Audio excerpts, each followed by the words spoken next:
This is Across the Streams Media Podcast. I want to know what you're thinking. There are some things you can't hide. I want to know what you're feeling. Tell me what's on your mind. Hey everyone, welcome back to probably the longest delay I've ever had. You're listening to Front Row Negative, and it is I, Aaron, who is here. But unfortunately, like many things in life, people part, people leave, and people just move along. And sadly, going forward, Chris will not be joining me for the foreseeable future because he's got a kid and he's living that art life. So, with that being said, after the discussion with him and getting his approval, I'm going forward, but not just moving on with, replacement or anything like that. No, I don't believe in replacements. I believe in having reserves. I believe in having teammates. I believe in having people I can call upon to join in a rotary of guests. And with that being said, here's my first rotary. He's been on the show before. You've heard him. He's a big wrestling fan, so if I have any kind of wrestling news or gossip or review or anything like that, I'm probably going to be calling on this person. He has his own show, and you should give it a listen. So, Rito, welcome back. How you doing? Say his name and he appears. I believe in young Rito. What's going on, Front Row Negative? It is Rito. I've just came out from the pitcher's box area. You heard my music. I'm running out the field. I'm the middle relief, We're now, here are to you do streaming it. or are you actually running? I am a light brisk jog. Like brisk jog. Okay, that makes sense. So yeah, it's great. It's always great to have you on here. We seem to have a lot of fun when we talk. And again, sucks that Chris isn't here because I know he enjoys your commentary as well. But he is drawing comics. He is drawing cards, and I'm sure he's throwing some deuces up, to represent. So, all right, Chris.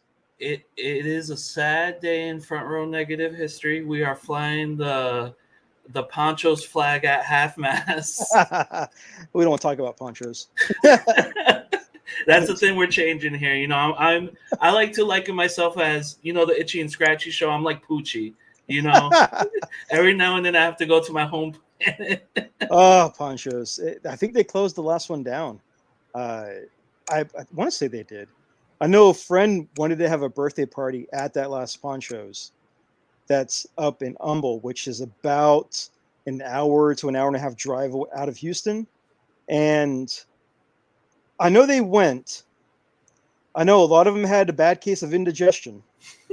And I'm pretty sure Pepto stock went up 300% because of that. I think Chris, you know what? I think his whole plan is he doesn't actually draw, and he actually works at a Ponchos. He's the general manager at a Ponchos, right? We love you, Chris. He's gonna listen to this and be like, "They're on to me. Hurry, Nicole, hurry, burn it all. Nicole, raise the flags, all of them. Raise the flags. The kid's a paid actor. The sopapillas are revolting." Oh man. So yeah, it'll be different. It'll be different, but I think we'll have some form of entertainment going forward. Yeah, it'll be like that movie that they did with Heath Ledger, where they had like 3 different actors play him. I can't remember the movie. It's the one he filmed after The Dark Knight.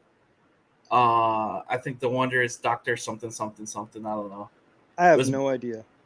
But anyways, it's funny that I lead the show with a very well-known TNA mainstay with Joe Hendry, because NXT TNA, I don't want to say that the show was delayed because of wrestling, but I got a message saying, "Hey, Ethan Page has me watching NXT." And listen, I don't have a soundboard here, but I'm hitting that fucking mark button.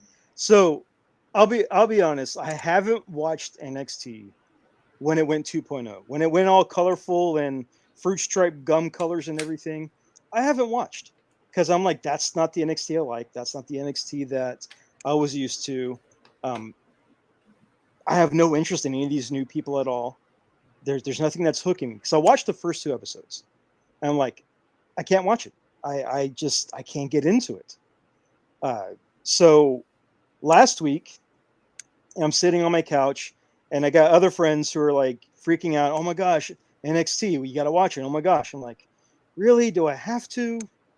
And I turn it on and watch. I'm like, okay, Jordan Grace, you have my attention. I like Jordan Grace. She is, 5'2" of pure muscle. So I'm like, okay, got my attention. Then that gremlin that drank a whole bottle, 2-liter of Big Red came out and somehow multiplied. What the hell is a Sexy Red? That's what I've been asking myself. Listen, don't you dare sully the name of Sexy Red, because the thing about Sexy Red is you keep it thorough, you're yourself, and although you might not agree with it, she is the Baja Blast of rap music. Please don't solo the name of Baja Blast when describing what I like to call a gremlin amped up on 4 Loko. Listen, she makes some bangers. She's, you know what? I'm all for the independent run. And here's the thing: you open the world to more fans, because us as wrestling fans have always said, "Hey, we need to be bigger. We need to be recognized." Although you might be of the minority that says, "Let's gatekeep it. Let's close the forbidden door." I'm not going to gatekeep. But I see that thing, and I'm like, "What the hell is it? What the hell is that?" And this is. I like music. I like new music. I like old music. I'm a fan. I hated when Machine Gun Kelly came to WWE. Okay. So didn't like it. I get what you're saying. Yeah. Didn't like it. But then there have been other rappers and musicians that have come through, been fine with it. Wale, fine with it. Other people, fine with it. When I see something coming out there, and I'm pretty sure that she's eating after midnight, I got to throw some questions out there. So besides that, I'm watching that, and I'm texting my friends. I'm like, okay, I see Jordan Grace. I'm gonna turn it off now. They're like, no, watch till the end. I'm just like, whatever. I got a fast forward button, and I start fast forwarding through everything, and I see the end. I'm like, oh crap, that gremlin's back out here again. She brought Trick Williams out. What's gonna happen? And then let's go out. I'm like, okay. Ethan Page shows up. I'm a fan of Ethan Page. I've watched his toy hunt videos. I've watched his Alpha One wrestling that he puts out. He's entertaining. I'm a fan. And when I saw him there, I'm like, okay, you have my attention. So we were supposed to record tonight. I didn't realize that it was going to run over. I'm like, he hasn't come out yet. I know he's going to come out, but he hasn't come out yet. I had to send you the text. Hey, NXT has my attention. Ethan Page is on it. I've got to watch it. I got to watch my boy Ethan Page. I like to DVR it, and I'll fast forward. Like I'll enjoy a little edible, pop it in, and just either fast forward through it and just kind of that. You know what is crazy? There was a point where I didn't need to take an edible to watch NXT, so that tells you where it's going now. Yeah. But you know what? NXT, Shawn Michaels is. It's like he snuck into my algorithm. He's like, you like flips and shit? I'm gonna give you that. Oh, you like big butt Latinas? Oh, we'll give you that times 10. Oh, Lola Vice? Oh my! Listen, there is so much talent on there. I would love to just get a hold of Shawn Michaels' internet search history and his algorithm, because listen, he got one eye on that wrestling. He got one eye on the something else. Hey, he's got blue eyes. One blue that way, one blue that way. Yeah, but honestly though, NXT has gotten to the point where it's reached that territory. So before, when they called it the whole developmental brand and all that, I always felt like that kind of like watered it down when you had guys like Johnny Gargano, Adam Cole, that like true era where it's like, damn, we don't know what we're gonna see at this takeover, or we don't know what we're gonna see on this like regular, regular show. That is true. And what I like most is how they have like today was lockdown, right? Like that was the theme of tonight. No, they're setting up for Battleground, I think. Yeah, that's what it is. But I like how they do like the NXT Heat Wave and all that on just a regular Tuesday night. Like it's not like, and granted, they might have borrowed that from AEW, because I will acknowledge that. And I like it better that way because remember before every month there was always like an NXT like pay-per-view and like shit, you know, this is too much of a good thing. That's true. Well, I mean, for a while, it felt like NXT was WWE's version of ROH. You had people showing up out of nowhere, fan favorites, people that had a huge following, and that we're hoping to see on there. Now, with Ethan Page showing up, I'm hoping that soon we get Josh Alexander, just because I was a fan of the North when they were in TNA, and if this is truly NXT I like to see that team up again. I'd like to see them team up. So listen, I know Bobby Roode can't go anymore, or at least he might have one more round in him. But listen, I don't know how or when, or even if they form a 2.0 of this team, but I definitely want to see Beer Money 2.0 in NXT. Like, how did we not get Beer Money? Wow. I remember back then when it was, people were calling it NXT when you had Samoa Joe show up, you had Eric Young showing up, James Storm showed up for like I think 2 or 3 episodes. Yeah. From what I gather is that the scheduling they wanted him to do and the pay that they wanted to give him didn't match up to what he wanted, because it was something like he'd be missing his daughters for like months and months out of the years. Yeah. And if you know James Storm, he owns a ranch, he has a farm, he does the farming, he does he's legit cowboy. Like there's no, I'm a cowboy on the weekends and then Monday through Friday I'm working over here at the Gringos. No, he's a straight up cowboy.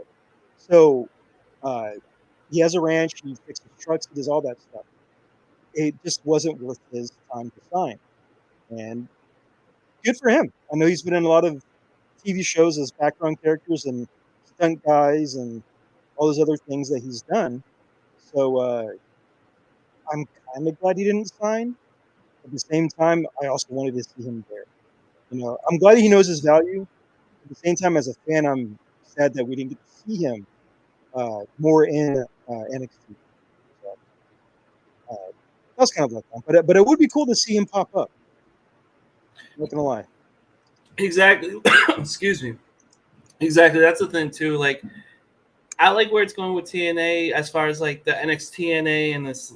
They don't do the whole gimmicky Forbidden Door bullcrap. It's like, hey, we're working together. We're presenting things. We're saying the names. Like, I'm just happy that there's an open relationship with TNA right now, and I just hope that it produces a thing where it's like, hey, listen, AJ, Cody's running the belt right now for a while because we gotta finish the epilogue to said story. So, we can bring champions over. We'll bring Moose over. We'll do something for you because I think he deserves at least one more run as TNA champion under the NXT brand or however they're gonna do it. Mm-hmm.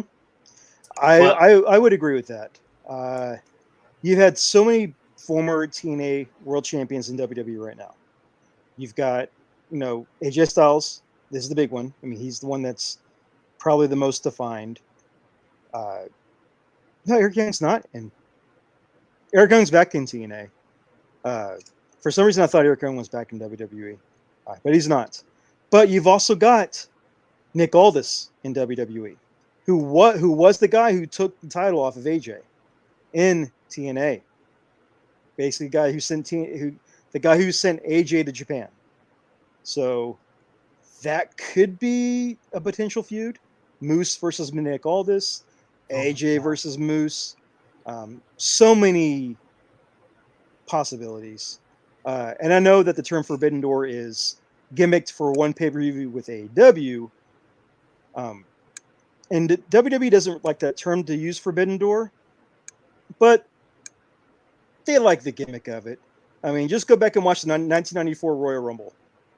Oh my God, that was oof. That was a forbidden outhouse. The borders were open for that pay-per-view. Oh man, but what I like right now is we're in the summer part. Like, I like to call this the lull of professional wrestling, where everything is so weird. It's like, are you watching, or are you going to the barbecue? Are you taking the kids to the pool? But even with movies and films, I mean, like you look at a film like Furiosa, who lost like I think like $22 million at that box office or something like that. I don't got the numbers correct, but it's just crazy. Like no one's watching movies anymore. Even Fall Guys lost like 44 million at the box office. Well, I mean, movie ticket prices have gone up, the concessions have gone up, and for most people, they got comfortable during quarantine watching stuff at home. I mean, a family of four. Okay. For example, if I were to take my family out to the movies, that's going to be anywhere between $40 to $60 just to get us in. That's not including concessions. That's not including anything else. That's us just going.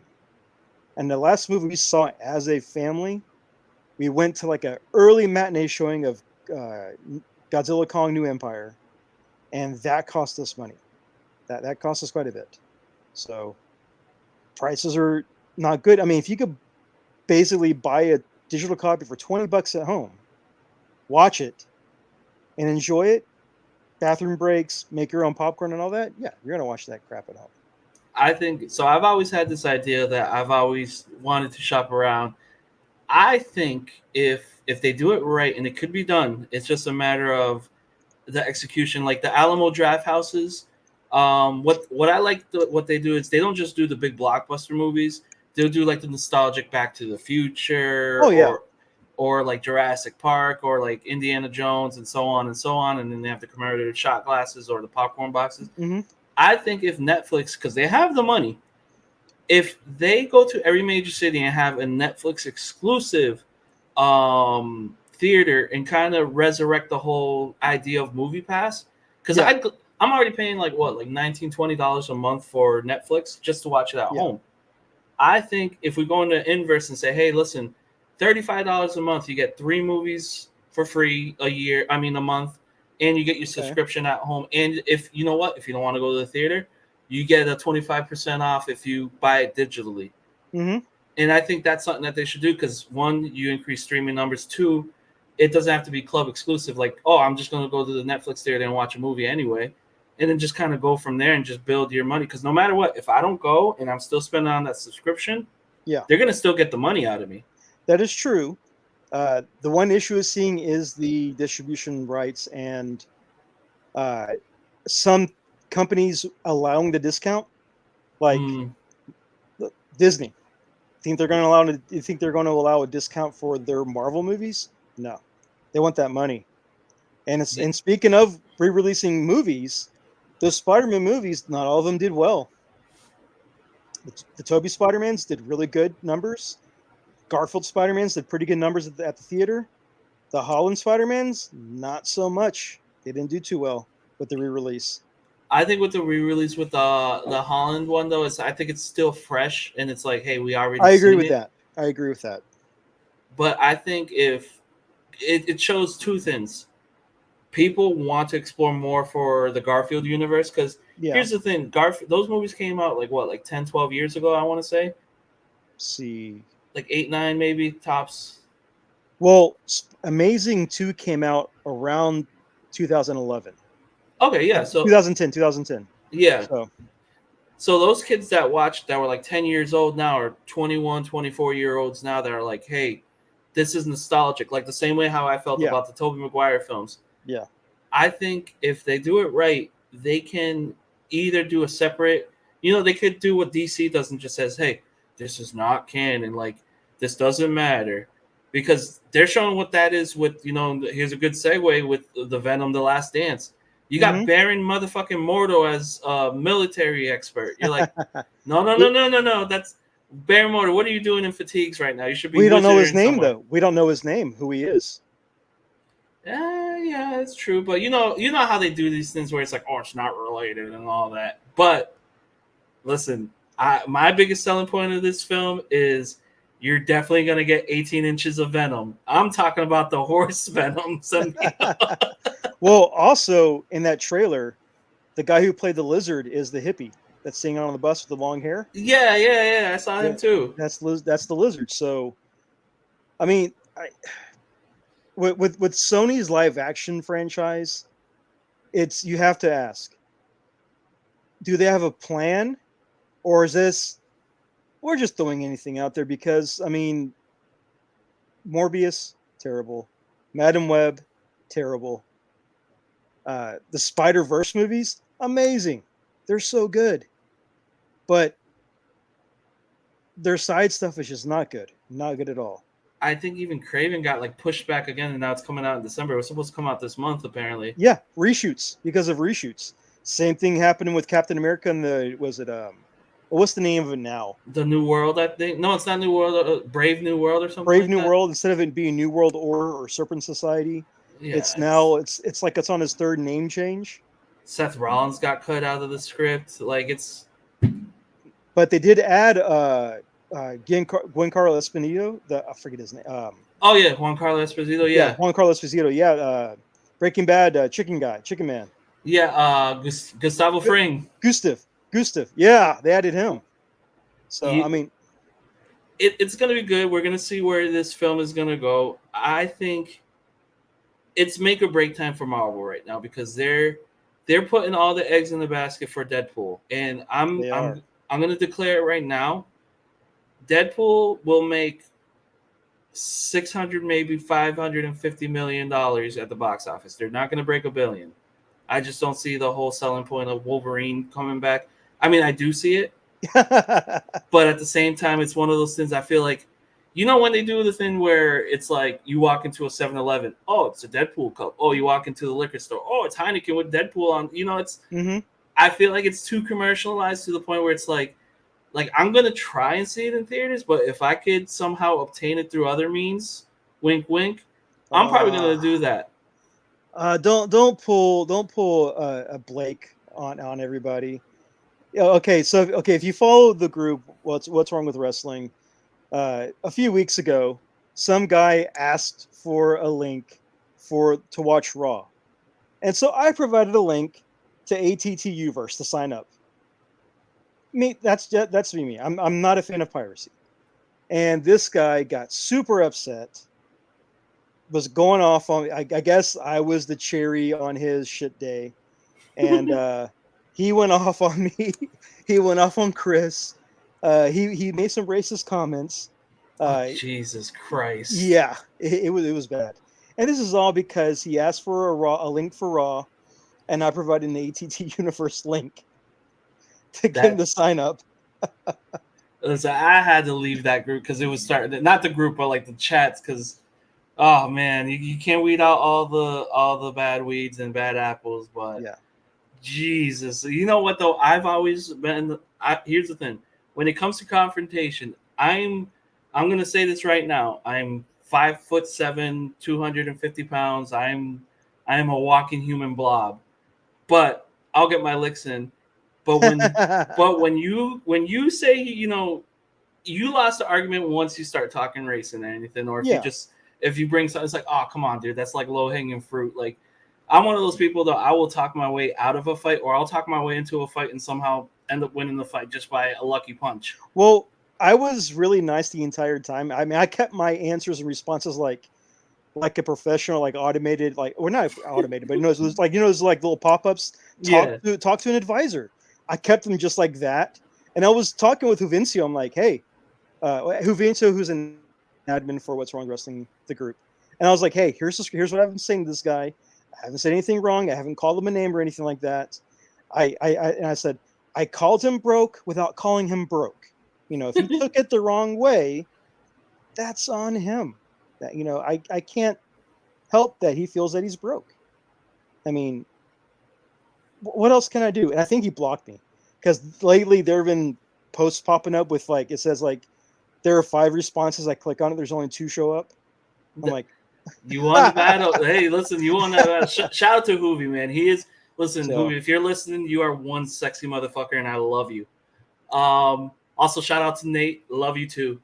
The What's Wrong with Wrestling group. Everybody that's everyone who knows who everybody. You know who I associate with. Mm-hmm. We all love you. It's always love. That show has literally helped me through the toughest of breakups and just setbacks. And it comes out tomorrow, so I can't wait. Every Wednesday, man. That is the one show I follow every Wednesday.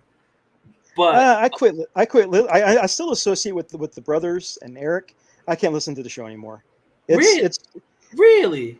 It's just a lot of just complaining. It feels like you have George Costanza as Andrew, Kramer as Joe, and Eric as Newman, just all going at it. Rubber, rubber, rubber, rubber. I think And it's just I like for the soundboard. Here's the thing. I like I said, in order to enjoy good things, I'll just pop in an edible. Yeah. And I'll be like, ha, you fucking Mark. But I can't eat an edible at work. I'm on company time. I can neither deny nor confirm said credentials. Off mic, I might say something else. Going back to the movie thing, from this sidetrack, that would be kind of cool to see Netflix show up, have a movie themed event, like a pop up event, where they have like a 200-seat theater. They're showing 3 Netflix exclusive movies, their choice. But they tell you the theme. They'll only tell you the theme or the genre of the movies. Oh, you don't know what you're going to see, and you go and watch it. You get a little mini marathon or something. Oh my god, that's incredible! Or even do like a Monday, Wednesday, Friday gig, something like that. Oh my god, that is like genius. It'd be like, I can just see the viral marketing for it. So like, have you ever watched Love, Death, and Robots? Yes, I have.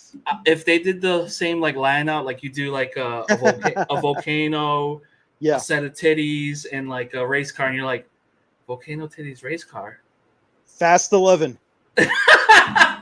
We're getting Fast 11.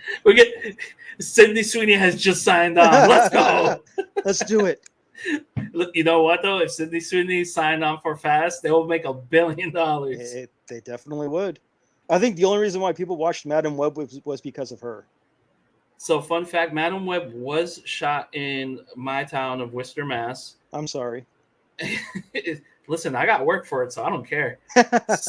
So I'm signed on to SAG. I'm SAG certified and all that. $3,000 later, but whenever you do extra work and all that, you get like your email sent and on call, and you log into this whole. It's a whole rigmarole, boring industry stuff. But anyway, I got a call, and here's the worst part. And I'm not the only person that's experienced this. Even like the higher ups, like even people who are on like the marquee, they shop it to you as a Marvel product. They don't say Sony Marvel. They don't say Disney Marvel. Oh, the bait and switch. So they'll hit you with the Marvel. So, this slides across my desk at work, and I'm like looking through my emails. I'm like, oh shit, it's been a while. I'll just do a little extra work, side work, whatever. And it said New York City, Marvel, untitled Marvel Spider-Man project. And I was just like, untitled Spider-Man Marvel project. All right, I'll do it, So I'm walking around. They do walk around shoots. You going through the subway or just looking, running past while a giant green screen Pepsi sign falls, whatever. Yeah. Or they'll tell you, hey, in this scene, so, but whatever. The way they shop it to you is that way you get your meal stipend, you get all that, and you could either come in your own wardrobe or whatever. And like I said, the way it was shot to me, I was like, oh my God, this is a Marvel project. This is awesome. This is incredible. You show up, they don't even tell you the title of the film. You see a guy in this black, like, kind of like suit, and you're like, oh my God, is that like, I literally thought it was a Venom type suit. Okay, so you thought Black Symbiote Spider-Man. That's exactly what I thought. Okay. But then I started seeing like billboards for like Maroon 5 albums and Beyonce albums, and I'm like, oh, this is a period piece. Fuck. And then you see the finished product, and you're just like, all right, cool. $300 later. So that's how they get you. Wow. Well, I mean, it is Sony. Yeah. Oh, and it's crazy. Everything's like Sony on screen, like all the TVs, cameras, and all that. Like no one could have anything with iPhone. I mean, it's set in 2003. Spoiler alert. Yeah. So a lot of the stuff was like they paid attention to detail and all that. And then number one sponsor was Pepsi, so everything was Doritos, Pepsi, Mountain Dew, and all that crap. Yeah. Well, so I'm an avid Pepsi drinker, and I get the emails from Pepsi for promotions and everything. And leading up to Madam Web, they're like, oh, have a chance to win a prop from Madam Web, or have a chance to win a Madam Web prize pack, and all this. So I guess before the movie was released, they did reviews, and whatever promo they had regarding Madam Web with Pepsi completely died off and was like canceled because that never showed up. I was waiting to try to win, like, because we saw the costumes of like Sydney Sweeney as Julia Carpenter, her Mhm. Spider-Woman. We see the other women as Araya, as as they're different Spider Women. And I'm like, okay, the costumes look pretty cool. They look pretty accurate. Nothing happened. Nothing came of Th- it. 30 fucking seconds. 30 fucking seconds in a dream flash forward sequence. And spoiler alert, I'm going to save you guys time and money. Guess how the villain fucking dies? A fucking Pepsi sign. That's what I've heard over and over and over again from a lot of people, is that the Pepsi sign, basically Wile E. Coyote crushes him, and that's how they win. Oh, and you know how she gets blinded by the powers? A fucking firework, because they run through a fucking fireworks factory. Yeah. This is why Sony should never have full control of a Marvel character movie.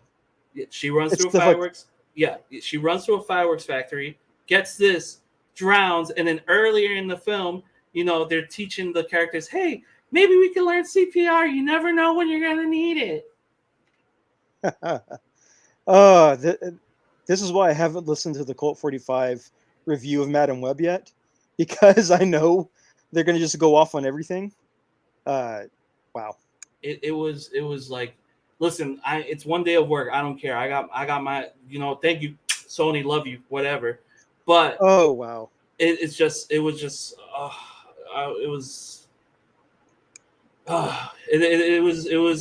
just terrible. But back before we got to this tangents with like terrible movies and Sony, as far as the film industry as a whole, I mean, this Deadpool film, it's make or break for Marvel, I feel, because I think what they should have done after Avengers, that was their swan song.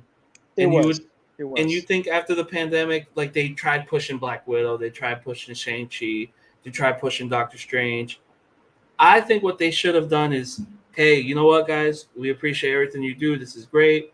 We're just going to do the series. We're going to take a 5 or 4 year hiatus, and we're going to do what it is. But Amazon said, hey, we're going to fuck with you and drop the boys. Your call. So, I can agree with that. I can. I can also disagree with that because they introduced so many new characters leading up to Endgame that a lot of them didn't have their own movie yet. They didn't have their own movie. They didn't have their own series. I think they should have just stuck to miniseries for some of them.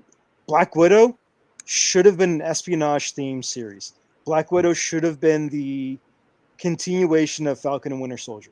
Oh my God, that would have been perfect. That should have been not the continuation, but the prequel to that miniseries. Makes sense. Doctor Strange: Multiverse of Madness.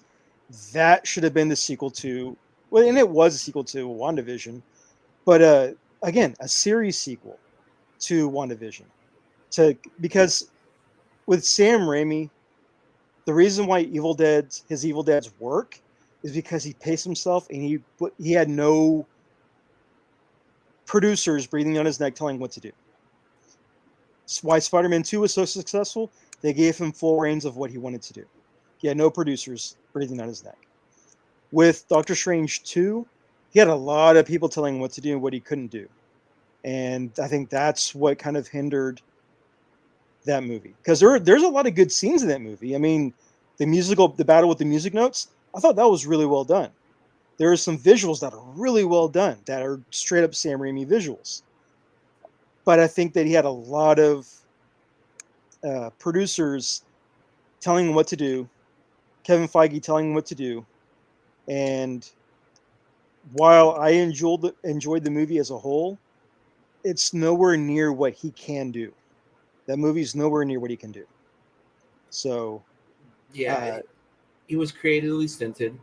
And as far as introduction goes, like Shang-Chi was everything a Dragon Ball Z movie should have been. It should have been, yeah. And that was one of those things too. That would have been an amazing series. I get it, budget, and you're setting this thing, but it's like superhero fatigue, and the bubble's gonna pop. Because honestly, at Captain Marvel's, that was a movie that it should have been a layup. But you're setting up the whole Young Avengers thing, and you're doing the whole, hey, let's empower. And listen, I'm all for women empowerment. It's great. It's wonderful. It's incredible. Mhm. but you got to do it in a way where it's not forced or too soon, because if anyone else was in those shoes, even if they did like a Young Avengers with like teenage kids and all that, or Yeah. their version of Teen Titans or whatever, or like Marvel Champions, maybe that would have worked out, but it would have been too soon. Like I said, it's that fatigue. And with a show like The Boys, I say this because that show goes places where it's never been. Same thing with oh my god, I can't think of the show right now. John Cena, Metalhead. Oh, Peacemaker. Thank you, Peacemaker. Same thing with Peacemaker, because when they were showing me Peacemaker, I was like, oh, this is gonna suck. After the first episode, I was just like, you know what? I like it. Aaron Rose is in it. I love it. Yeah. So, I mean, the Marvels, even with the after credit stinger of our first MCU X-Men, it still didn't get the buzz. It still didn't get the pop, or like, the talk about it. People were just like, hey, I saw the stinger on YouTube. I saw what happens after credits. I'm good. I don't need to watch the movie. And that's where they should have paced it. They knew they were making X-Men 97. Why didn't you say, you know what, we're gonna hold off on that, and we're gonna introduce that either at the beginning or the end of Deadpool. And then, because here's the thing, you're putting that in our heads, X-Men is back. When you think of Wolverine, you think of X-Men, or when you think of Deadpool, you think of X-Men. Everything's like coming all together. It's just a matter of how you're gonna land this plane, because honestly, you don't want to fantast for this.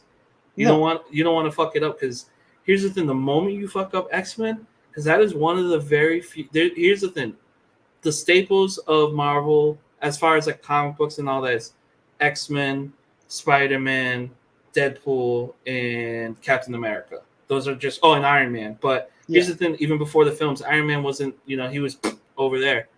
But when you go for that nostalgic reason, and you got to get it right, you gotta set the standard, because the moment you fuck up, here's the thing: you make Galactus a fucking fart cloud. We're not gonna forget that. Yeah, that is true.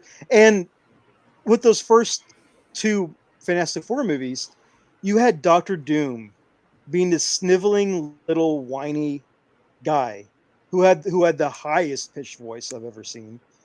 Doom has that bass.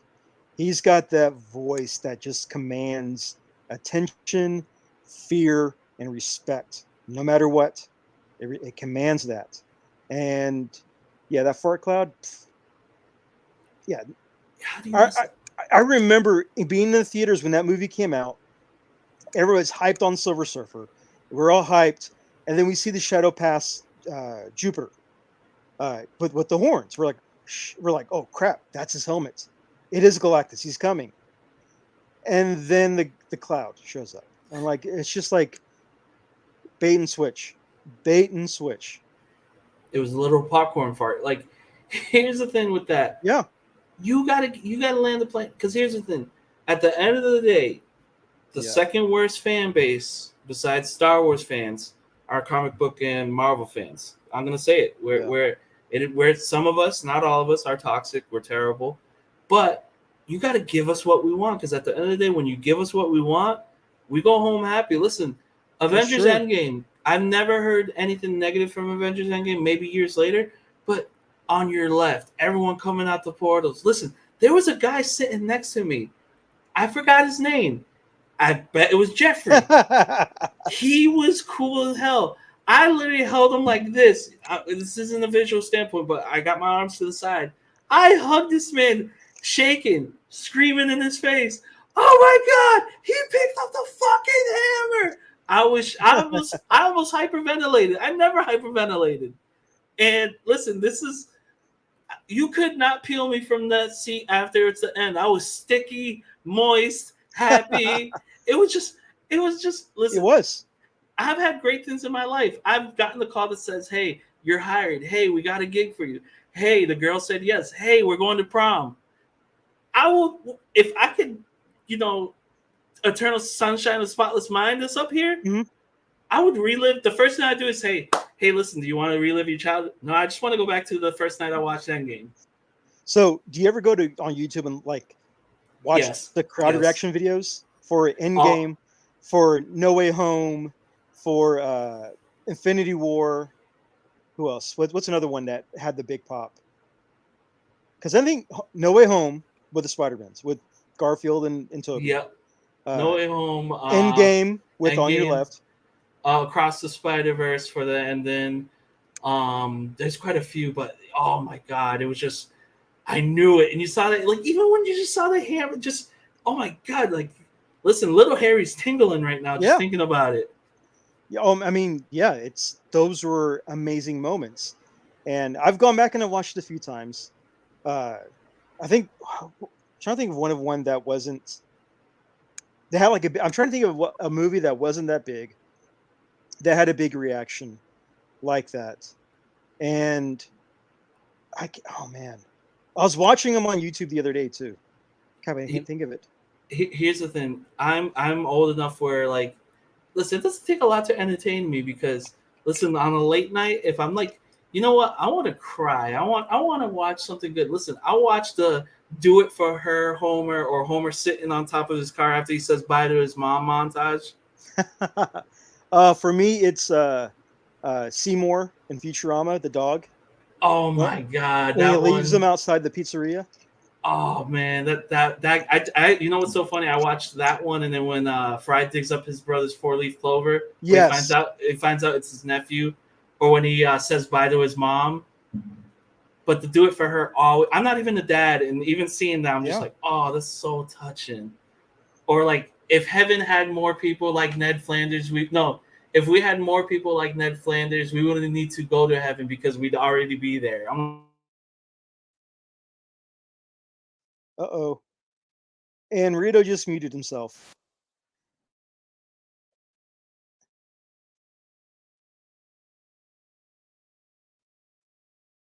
Oh, I think his headset died. He muted himself. There we go. Sorry about that. What happened? I guess the whole emotional.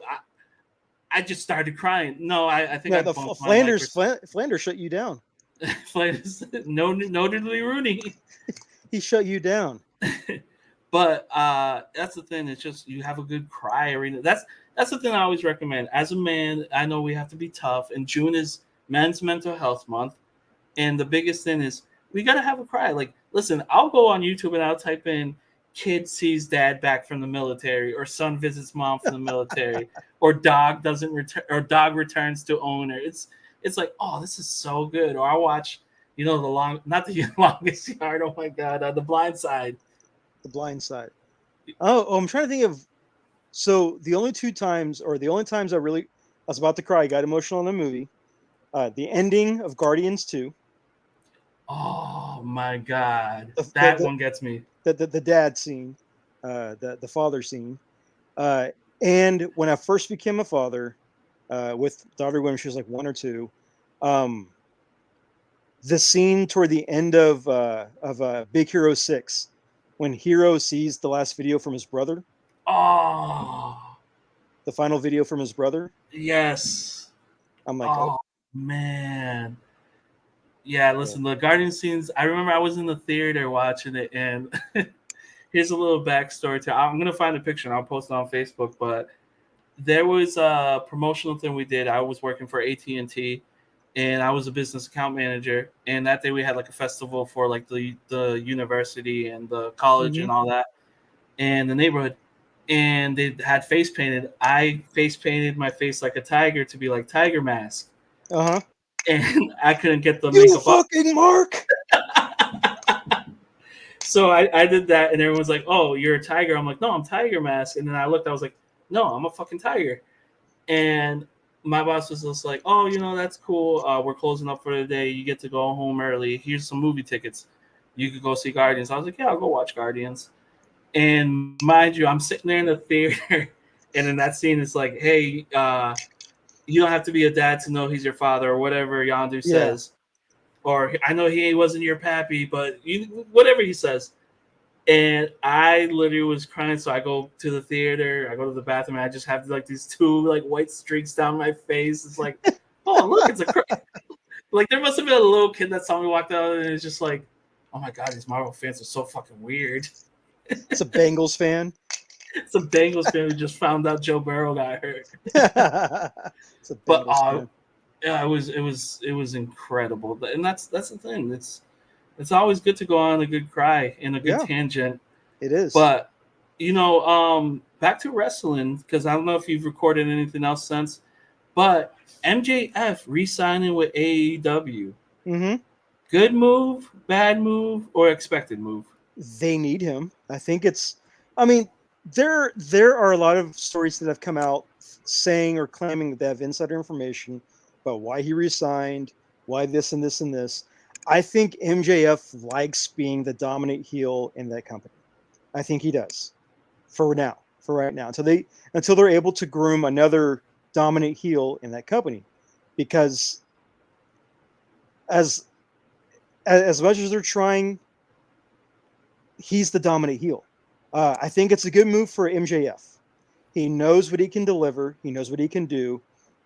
He can get people over with just his promo skills. He can set up a match with his promo skills. Uh, he just has to have an opponent that can have a decent amount of talking back. Uh, I mean, it's the big difference. MJF versus CM Punk. They're going back and forth. Great match. All of that. But then you had Brian Pillman Jr. versus MJF. And let's just say MJF killed the Pillman that night in the war of promos. So I think they need him more than he'll probably realize. So So, do you think that hinders him though? Like in the sense that, what if he's young enough, he's fine, but yeah, he's young enough. But what if he misses the bus on the whole because here's the thing, like all good things, like right now we're the WWE wrestling AEW bubble is it's bigger than what it's ever been. It's going to continue. It's good now. It is good now. So I'll ask you a question. Yeah. I'll ask you a question. AJ Styles, when he came to WWE, he was already in his 40s. He's already 40. He's been a face. He's been the heel. He's been the cool heel. He's been the cool face. He came in old. I mean, yeah, but that's by like the WWE standard. Because here's the thing, and I get what you're saying. That that's definitely positive. But you got to remember, he came in during the lull time too. He came in during 2000 and was it 16, 17? 2016, yeah. Yeah, 2016. So 16 through to 19 was not the best time to be a wrestling fan. It was it was very weird. 2016 was different. It was very different at time, but he came in when the company needed him. Again, I know a lot of WWE diehards don't like to admit this, but there was a time for about an 8-year stretch, maybe 6 to 8 year stretch, where the empty AEW arenas were the empty WWE arenas. And I've been to 2 of those shows where half the side of a WWE show is empty and taped off. And this was at the height of like Sheamus and Randy Orton and the beginning of a Roman Reigns. And you had Dean Ambrose. You had all these top stars. But again, half the side is gone. It's empty. And that was a thing. Wrestling companies and shows have their ups and downs. They do. I believe AJ Styles coming in, part of the new signings that year, starting with AJ at the Rumble, I think helped to start bringing people back to WWE. Okay. Because people were tuning in to see AJ because they remember from TNA. They remember him he's ex-Bullet Club. People were tuning in for that too. Because it's Finn Balor, AJ Styles, Adam Cole, the Good Brothers followed behind. So people were watching because Bullet Club. They were wanting to see that crossover. So with MJF, I think MJF, it would be good for him to be a more world traveler before he goes to WWE, to get that kind of experience and edge before going in. Because if he just only does WWE, then it's going to take him a long time to get to that Roman Reigns elite status. You know what? Now that I do think about it, because you got guys like LA Knight where they came in hot and it kind of took a little while for them to bubble up. Yes. But my biggest fear right now with this whole AEW Look at Seth thing, Rollins. Seth Rollins was amazing in ROH as Tyler Black. He was great. And it took time. My biggest fear right now with AEW, and like, it's kind of at a weird time right now because it's like you don't have, like, outside of MJF, who's really the flag bearer? Like, when you got Uh-oh. Okay, there you go. Oh, nope, you're gone.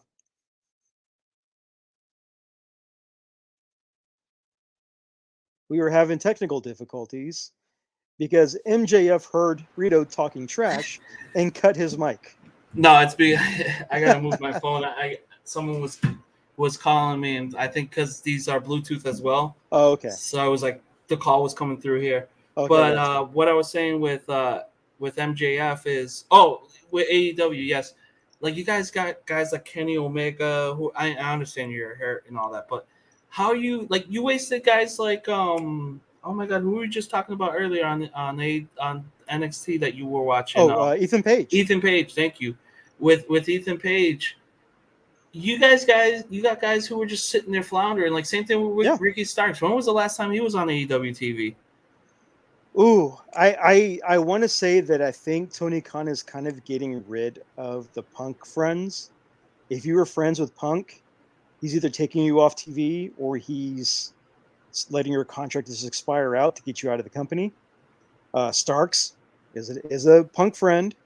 Danhausen is a Punk friend. Private Party. Yeah. Oh yeah. I mean, the Revival have been on TV a couple times. They have. They've publicly kind of thrown shade at Punk for throwing shade at them for staying. So Punk kind of threw some barbs at FTR, and FTR was like, "Hey, dude, we're just trying to make a living." So it's weird territory. Yeah, it really is. And as much as people want to say that friends are only giving jobs to friends, WWE's kind of doing that too with a lot of people in NXT with their friends who are indie wrestlers who are showing up. It's a thing. It's just that with AEW it's more pronounced. Exactly. Do you think we see Ricky Starks in the WWE ring before the end of the year, or is it a Rumble surprise? I would say Ricky Starks shows up at SummerSlam. Oh my god, that was Team Cody, either Survivor Series or SummerSlam for Team Cody. Oh my god, that would be so. And here's the thing: AEW they don't, outside of MJF. I mean, I watched the product. There's really not a, like, you know how, like, I thought Hangman Page was going to be that guy. I mean, Swerve. I thought so too. Swerve, he's doing good. We're happy. He's a champion. Yeah. But same thing with Darby. But it's like, hey, Darby, listen, like, I don't know what you got, a death wish, or listen. That's what happened when you dump Gigi Dolan or whatever happens. A man will do crazy things. Darby is made of cartilage. I want to say he is the bastard child of X-23 of Wolverine somehow. He's just piss and vinegar, dude. He is. Like, but Mick Foley looks at him and says, "Damn." He's like, "Hey, you need to calm down, Darby. Calm down." But as far as somebody who can cut promos, who's a man that could just go out there and get on the mic and cut it, it's really hard because I'll say this. I'll say it straight up. I don't care. I know Andrew shows up and trolls, or Andrew from What's Wrong always shows up whenever I mention the Young Bucks. I'm a fan of the Bucks. I am. He bought the shoes, ladies and gentlemen. They are. I bought the shoes. And guess what happened after he bought the shoes? They released another pair. They did? Yeah, the white ones with the AEW championship on the back. No, those come with it. If you bought the first 60 pairs, you got the title on the back. Oh, okay. So what those do is that you put them on the back and they hook up through your laces. So you have to unlace and hook them up like laces. So they kind of sit on the back like a cape. Oh, that's sick. But back to what you were saying, you love the Young Bucks. You got the kicks. I got the kicks, yeah. But the Young Bucks, I like the Young Bucks. Okada is hilarious. Heel Okada, I'm loving heel Okada.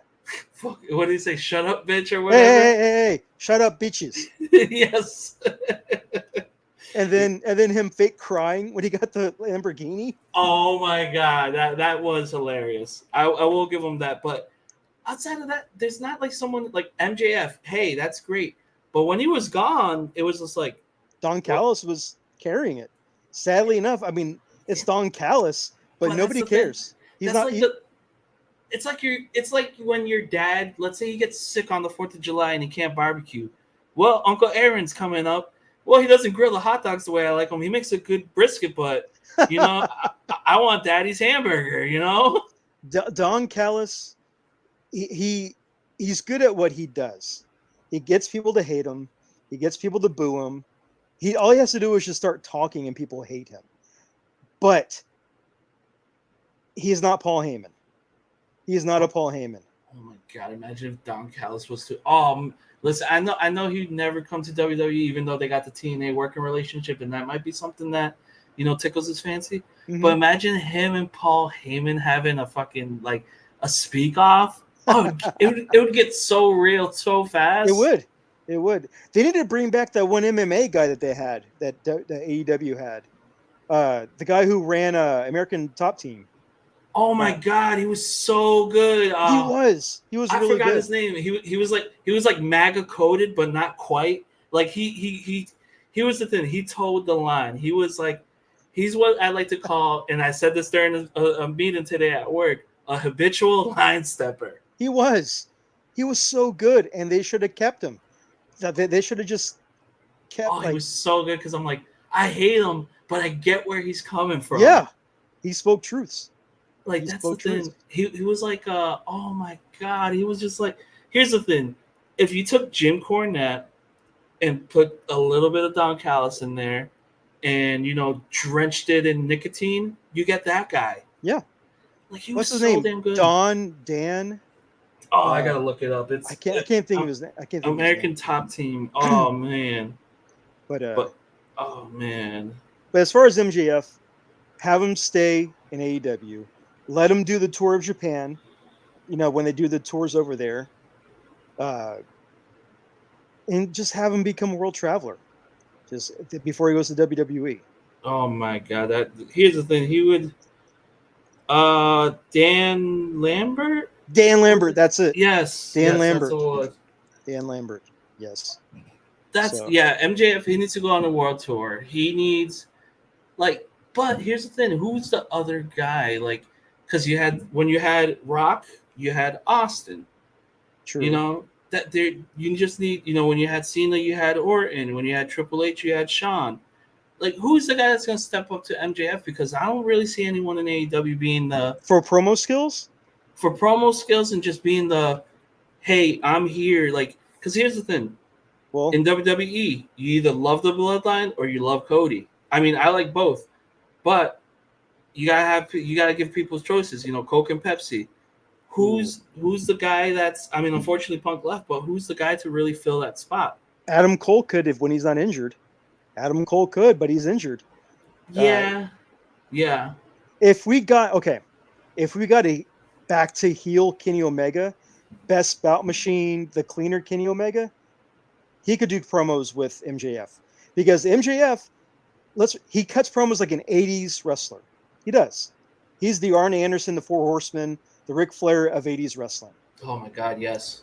Cleaner Kenny Omega's character, when he's the cleaner, he's 80s movies, 80s anime. That's all he recites, and that's his character. Oh, he's Billy Zabka personified. So those two going at it with their heel personas would be great. Ricky Starks could do it, but the fact that Edge tripped up Ricky Starks with a simple vanilla midget comment, that was the death wish. That's the thing.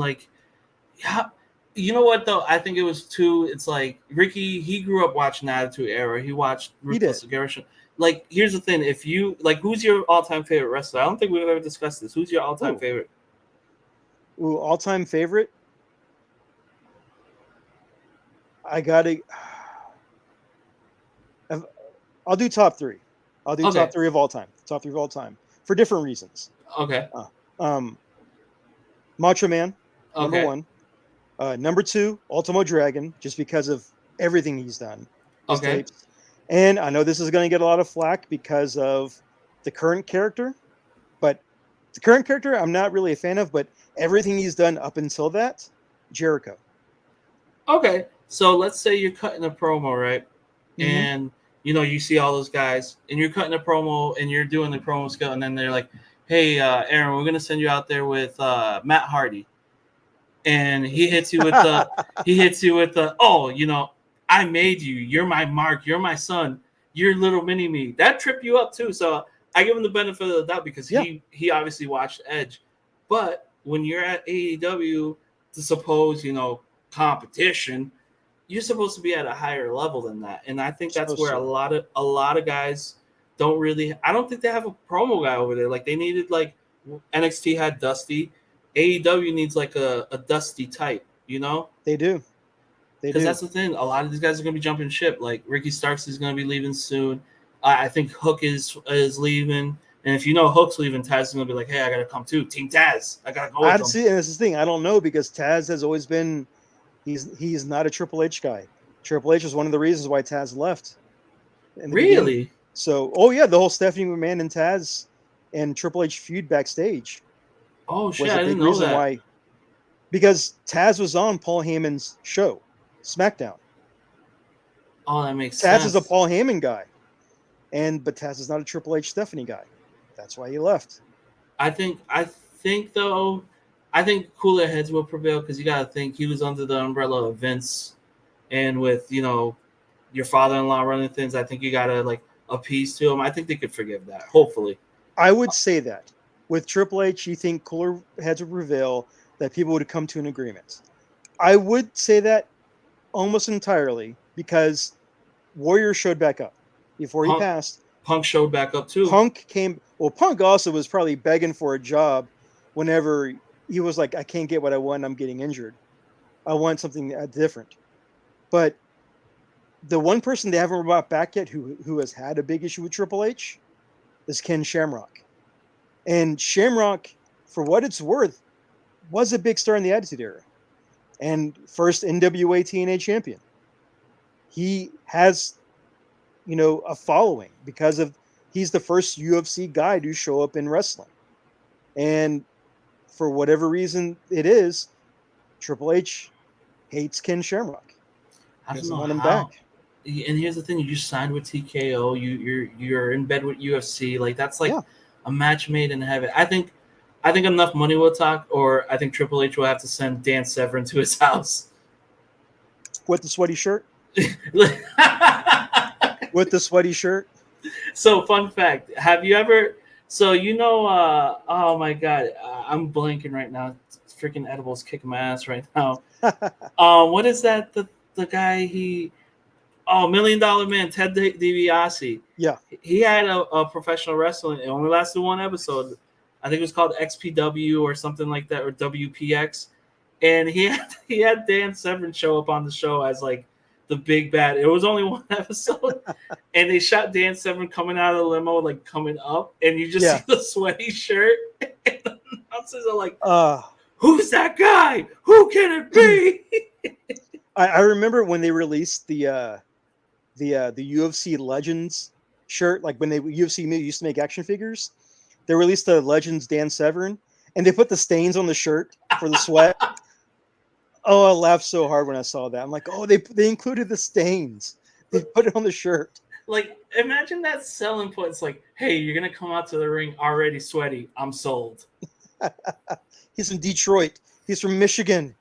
He's sweaty. The Beast. This guy's WWE. I mean, TNA and UFC Knockouts champion. Yeah, he is. Yeah. Yeah, he's super sweaty. Oh my God. He was a maximum sweat figure before they were even invented. That's where they got that idea. I think the original one was just like, even his action figure sweats. Yeah. Ew, no pump necessary. You ever seen dude, see, check it. I'm showing him a picture of the figure. Yeah, it looks like it's lit. That is the best damn, like, what? I am buying one tonight. That is You know what? If e-girls, they sell their bathwater. If Dan Severn sold bottled sweat Bottles of sweat with a gray shirt, cut your own sleeves. That'd be hilarious. That'd be Oh hilarious. my god, that is. Oh, Dan. So you're old enough to remember Mean Joe Green, right? Yes. The Coca-Cola commercial. Oh yeah. You know WWE filmed one in the past. Hey kid, hey, can I have your Gatorade? Yeah, sure. Hey kid, catch. It just throws. It's Dan Severn. It's a sweatshirt. Slops him in the face. Slides off. I gotta get that in frame. I'm gonna be like, hey Dan Severn, I know this may seem like a weird request. Can I get one of your sweaty shirts? This one? Yeah. He just wipes his brow. Here you go. It's all you get to wring it out just to get it damp. Oh my god! Listen, dream match: Dan Severn versus Brock Lesnar. I know Brock will hopefully return.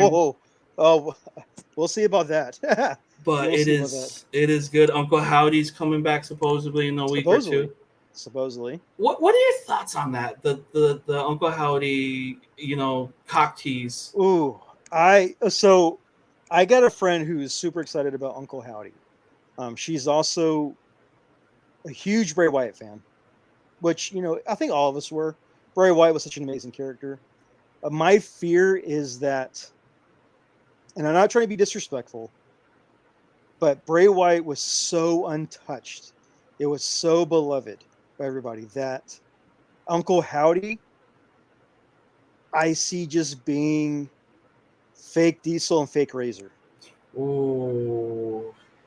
People are building up all this hype. It's not going to live up to the expectation because it's not Bray Wyatt. And we're going to get a fake Diesel, fake Razor situation again. We're going to get a fake Taker again. We're going to get the fake Kane again.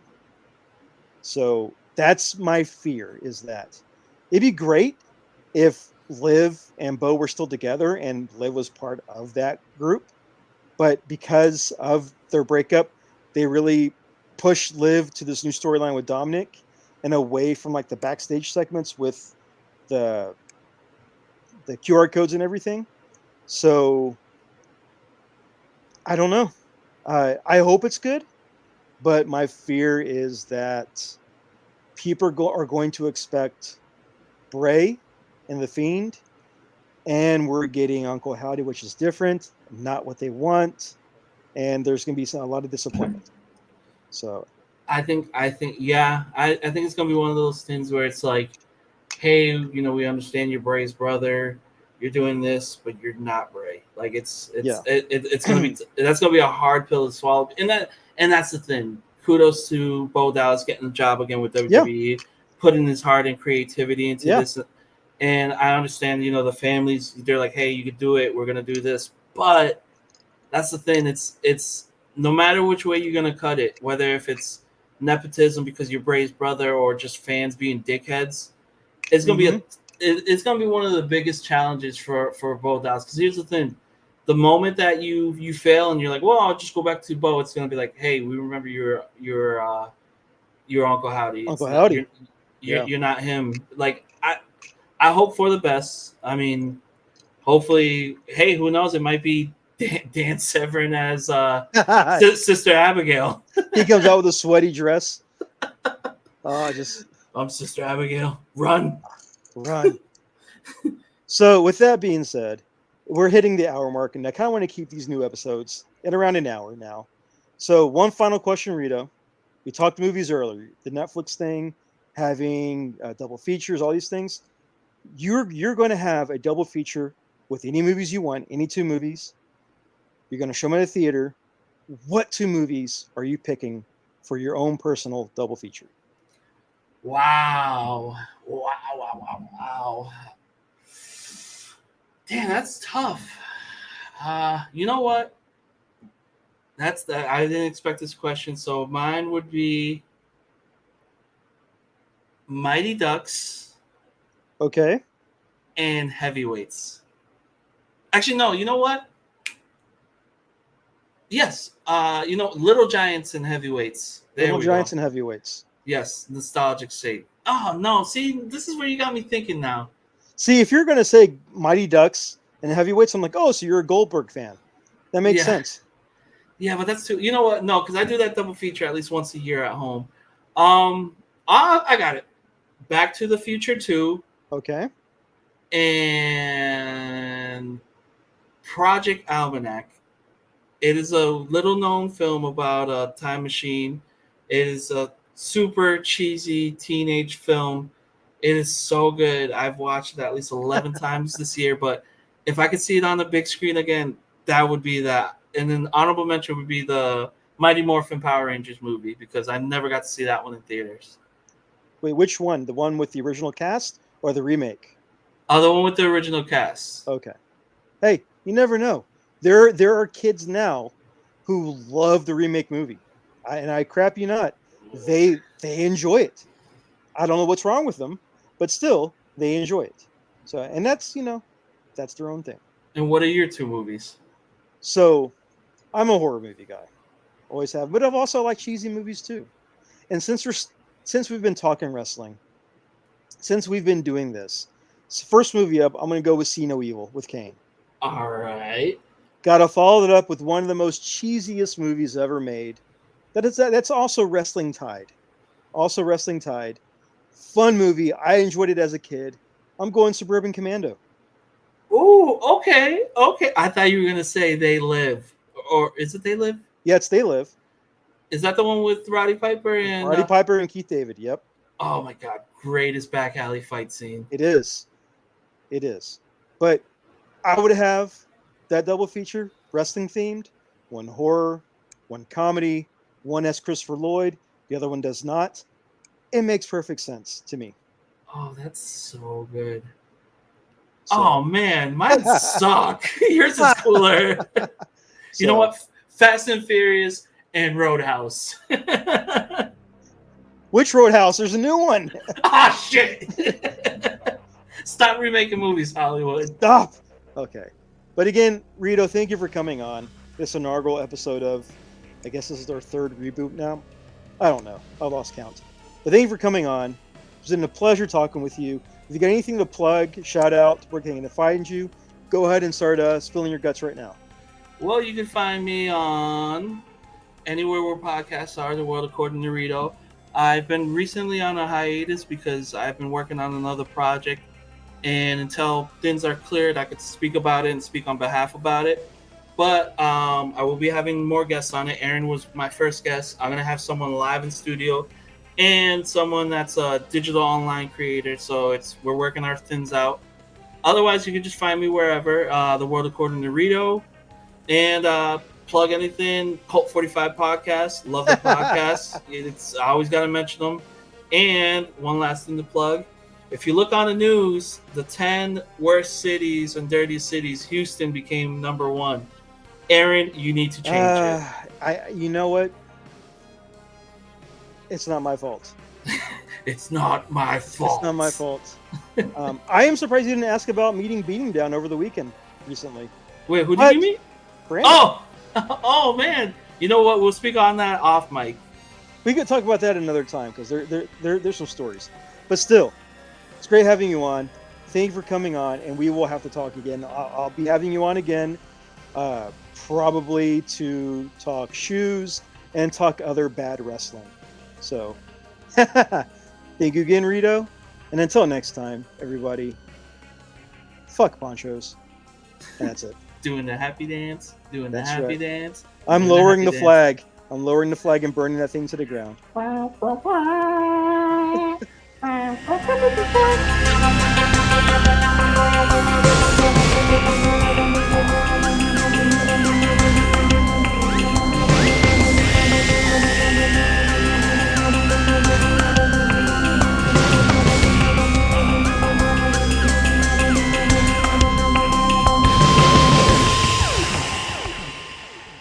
Thanks for listening. If you like what you heard, check out CrossTheStreamsMedia.com to hear more episodes of this podcast and the other shows on the Cross the Streams network. Don't forget to subscribe, rate, and review on Apple Podcasts or wherever you download your favorite shows. Visit CrossTheStreamsMedia.com for more information. See you next time.